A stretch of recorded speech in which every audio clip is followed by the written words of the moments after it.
Good afternoon, everyone, and welcome back to our COVID response week on the Learn Live channel with Cheshire and Warrington Lep. We will now hear from Charlie at More Than a Face to discuss what the change cycle looks like so people can better understand why they may be feeling the way they are, a real-life example of how change affected Charlie, and 10 practical strategies and tips to help the audience thrive, not just thrive, during this and any big life change. Again, don't forget to use the live chat facility next to the video player to get your questions to Charlie.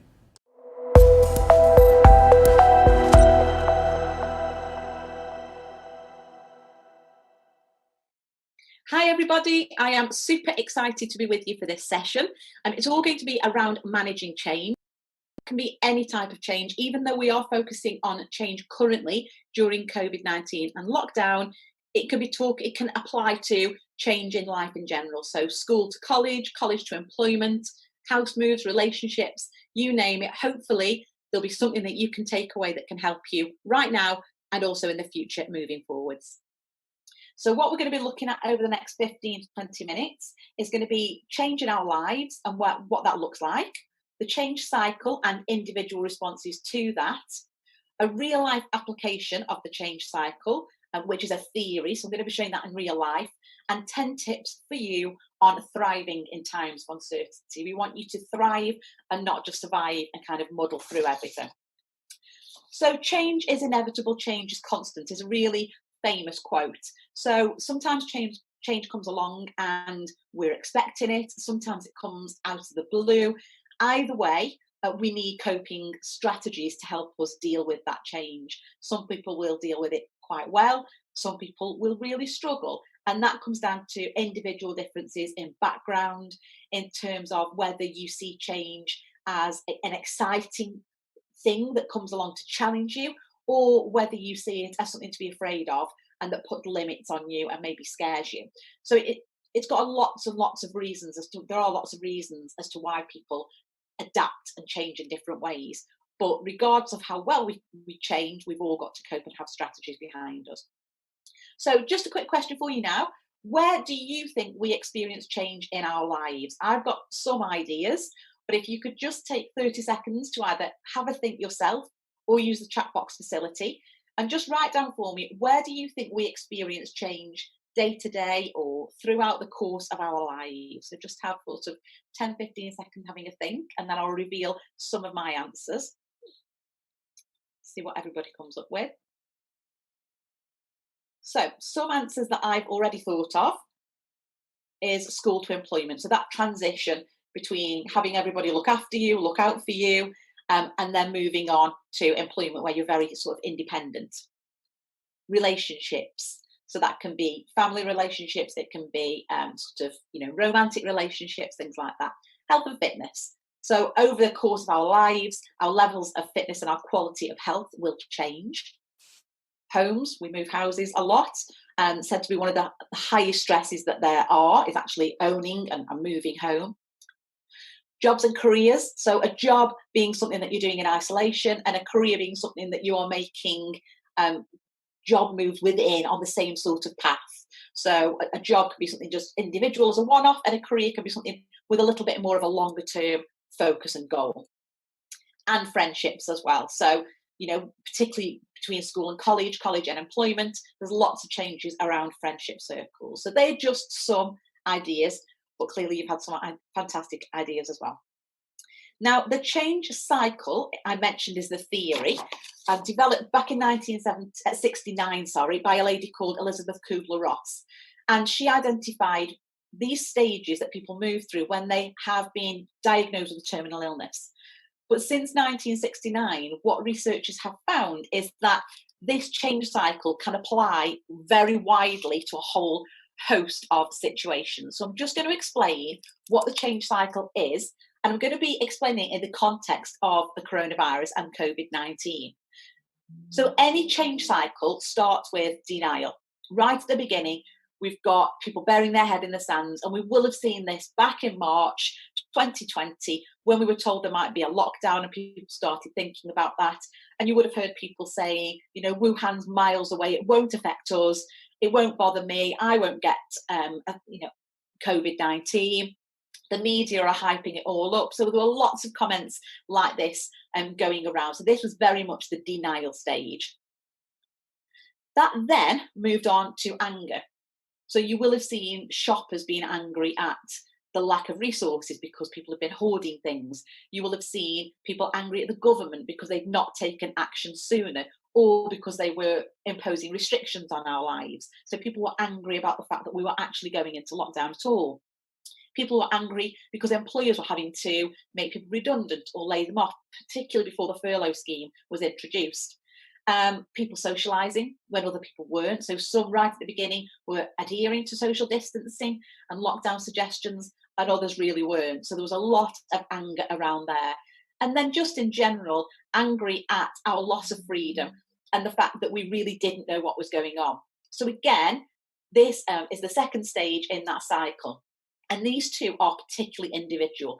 In denial and anger, this is all about us. We feel this, we feel it in a very strong way, whether that's denying there's a problem or being really quite annoyed and angry that there's an issue at all. And if people get stuck in these positions, then that's where additional help is needed. So sometimes that could be counselling or mentoring, other times it can be medication, or just reaching out for other people. So moving through the cycle, we've then got looking forward, which is quite a nice part of the cycle because this is where reality is sinking in. So with regards to COVID-19, you might have had some people at this point saying, fine, we're in lockdown, I'm going to lie on the sofa and binge watch Netflix for the next sort of 6 or 7 weeks. Equally, you might have had people that were just sort of adapting to work and new routines and new ways of thinking. Not always the best routines, I will say, but we'll come on to that shortly. This is the birth of optimism. So people are beginning to think in this stage, okay, I can see why we're doing it, but they're getting very impatient and they want it to be over.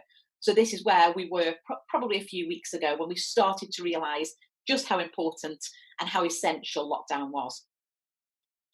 And then we move through to the acceptance phase. So this is where people are following the advice. People were basically doing as they were told, and they begin to consider their options realistically.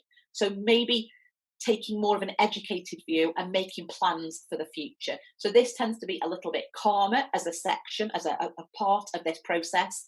And people tend to be a little bit more considerate in weighing up the positives and the negatives.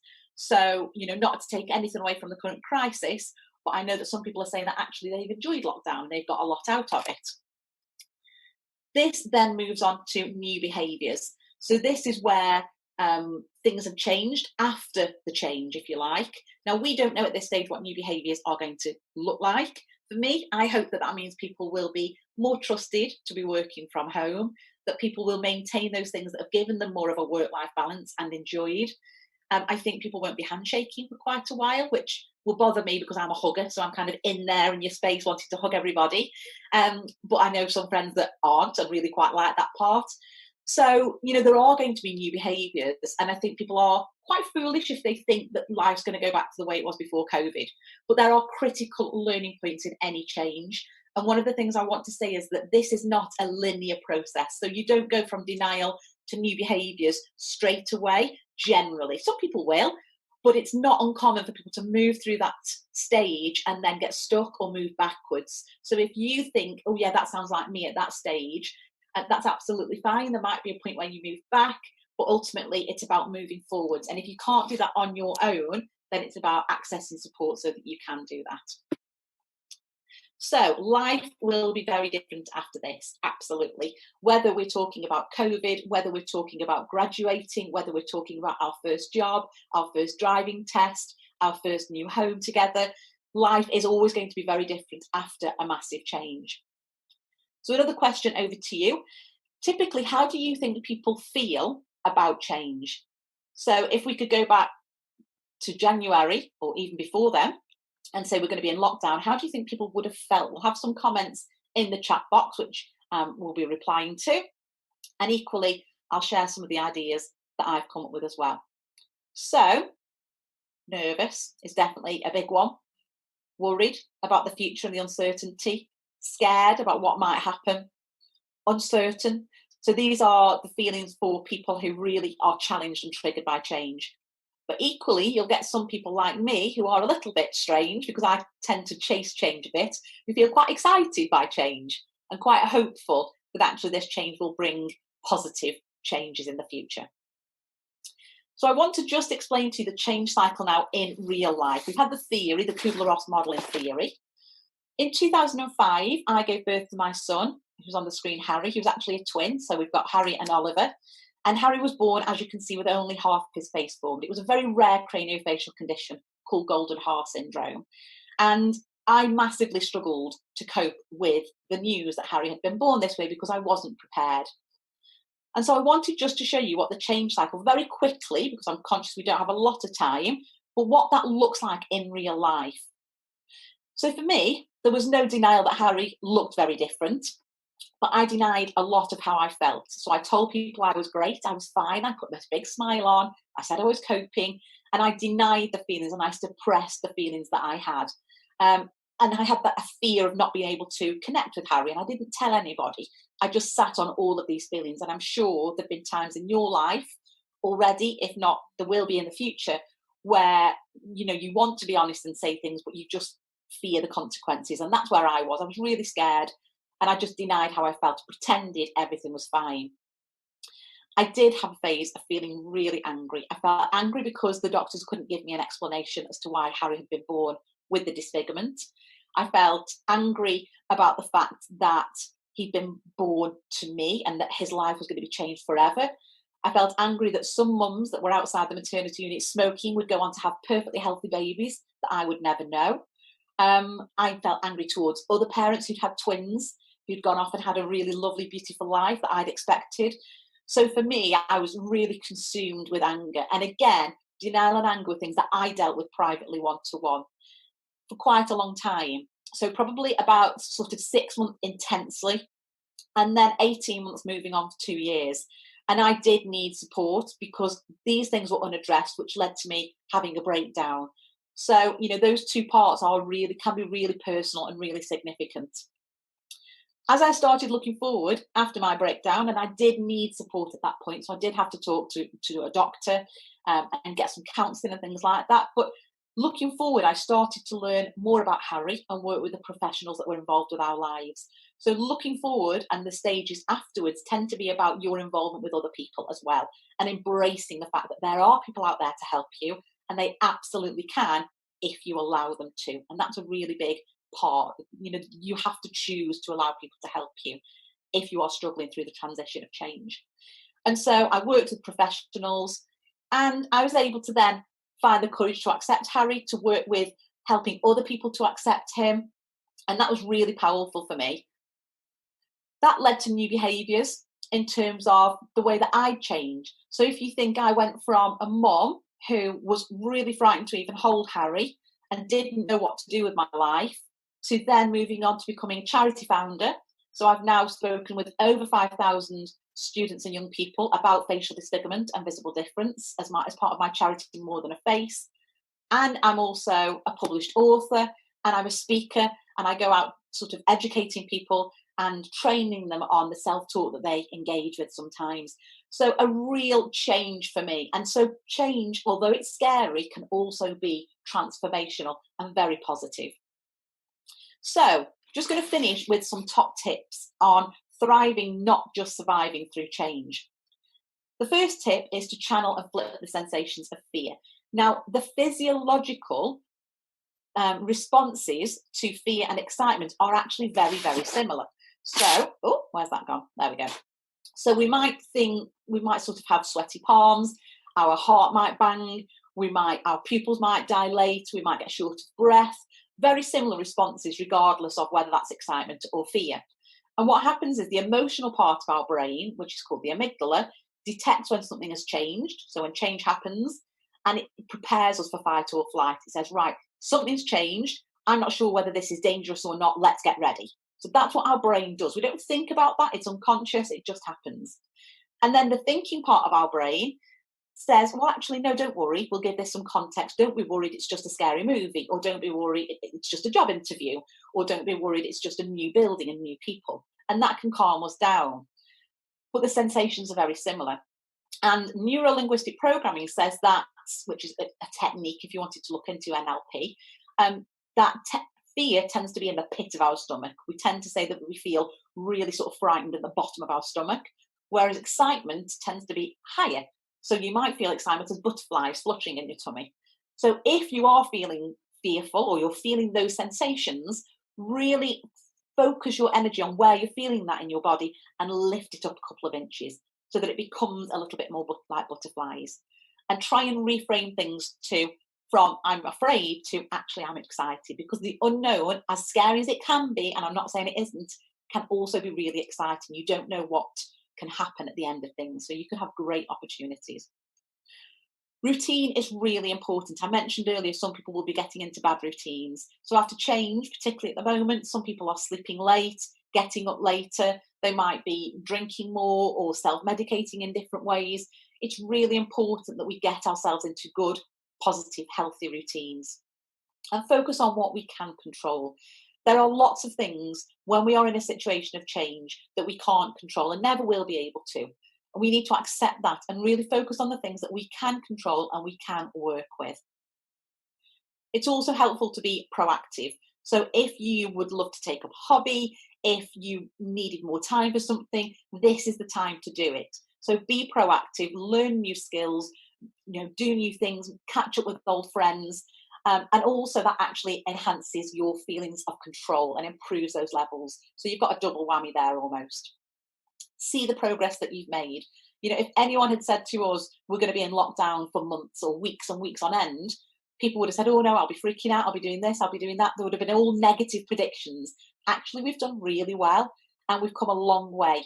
So it's always about stopping and looking back, not from a regret perspective or in a negative way, but just to see how far we've come really. Also, watching food and exercise. We tend to dive into carbohydrates because they boost our serotonin levels, which is the happy sort of, not the happy drug, but the happy serotonin is a neurotransmitter. There we go. It's the happy emotion that we feel, but it's also depleted in times of stress. So people tend to reach for carbs a lot to boost that. So try not to do that too much. And regular exercise, 2 to 3 times a week, even if it's just little bits, has been scientifically proven to improve the symptoms or reduce the impact of depression. So regular exercise, again, really important, even if it's just walking the dog or walking around the block. Moderate social media. News is particularly negative at the moment, I will say. So be careful of how often you're watching news, be careful of how often you're accessing social media, and be mindful of the mindset that you're in when you open things like Facebook, Instagram, Twitter. Because if you're in a negative place, then you're not going to feel very good about seeing more negative news. And you might engage in that in a way that you wouldn't do if you're in a different headspace. So just be careful of what you're reading, how often you're reading or listening to it, and the way that you're approaching social media as well. Connecting with others is crucial, particularly during lockdown periods. So making sure that you are keeping in touch with people, FaceTime, Zoom calls, this way is, it's a great platform. Social media can be fantastic and technology is brilliant. What I will say is it's really important to offload and let people know how you feel, particularly in those first 2 stages, denial and anger. But equally, it's really important that you don't get stuck there. So if you are feeling a particular way, it's important that you express that, but that you put some actions in place. So it might be, today I'm really fed up, so right, what am I going to do about it? So then it's about moving forwards and what can you do to help? And that's a really crucial point, so that we're not just all moaning to each other. Be mindful of your self-talk. I am are the 2 most powerful words you will ever say in your life, because what you follow that with will become your reality. So, if you are struggling on one day, it doesn't mean you're a failure. It just means that you're having a tough day. That's fine. Just don't unpack and live there. And just tell yourself the next day, I am starting a new day. Today's going to be great. And don't be too hard on yourself. Okay, we are all going to have good days and bad days. When any change occurs, it is difficult at times. So it's just about being kind to ourselves and actually speaking to ourselves like we would speak to the people that we love. So finally, as a result of this presentation, I would like you to think of one thing, just one, that you will do differently moving forwards. There's no point saying this is going to change my life and I'm going to be doing 20 things differently, because it just doesn't happen. It's not realistic. So pick one thing that you are going to do moving forwards and stick with that one thing. And that's it for me. So I hope you have enjoyed the webinar. Any questions, I'm here in the chat box and we're getting those questions answered as well. But thank you for watching, for tuning in and for joining me, and stay safe and stay happy, stay positive.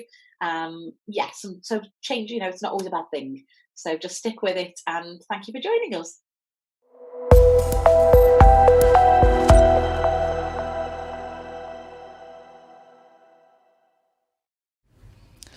Thank you, Charlie. We hope you enjoyed day 3 of COVID-19 Response Week. Don't forget to continue to use the live chat facility, which is available 24/7, to ask your questions, and check out the resources tab for more information, which is below this video. So we'll see you tomorrow at 10 a.m. on the Learn Live channel for day 4 of this COVID Response Week. Bye for now, and stay safe.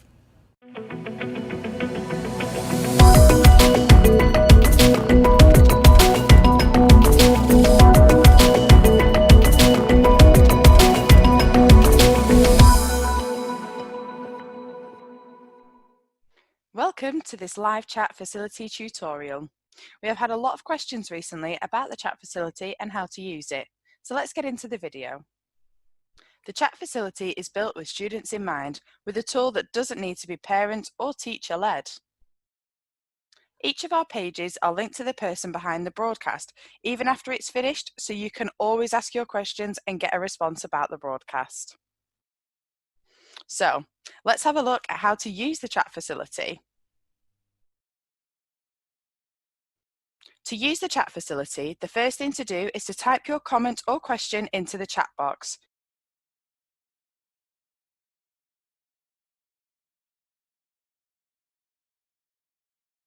You can now enter your screen name. Your screen name will show when you type your question or comment.